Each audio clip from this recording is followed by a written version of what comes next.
patuloy pa rin po na nagkakaroon ng aftershock, so i-update po namin kayo every hour.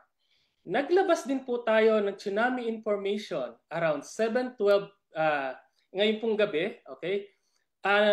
Ito po ay base sa unang earthquake information. Kaya po mapapansin niyo po ang depth ay 10 kilometers, ang magnitude 6.9. Kasi po ang nangyari, the moment na nakuha po namin yung mga information nito, ang ginawa po namin makapag-release po ng tsunami information as soon as possible. And base po sa ating pong data, ang posible pong maapektuhan ay ang Surigao del Sur, Davao Oriental at Surigao del Norte. Ang ating pong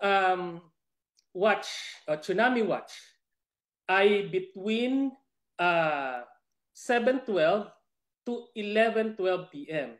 Ang nakasulat po dito sa aming tsunami warning ay yan po yung sumasaklaw naman po kung kailan posibleng unang dumating yung wave dun sa lugar.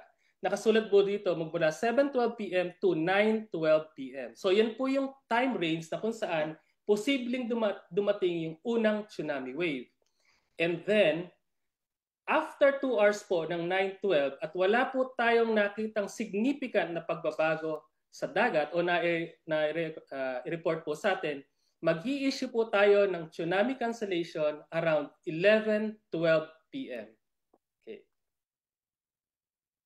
And again, ito po ay naipakita ng ating director kaninang umaga during sa press con po ng magnitude 7.4. Ito lamang po yung mga mga segments po ng mga earthquake generators na pagka po ito'y gumalaw, po ay nagkakos po ng mga earthquakes.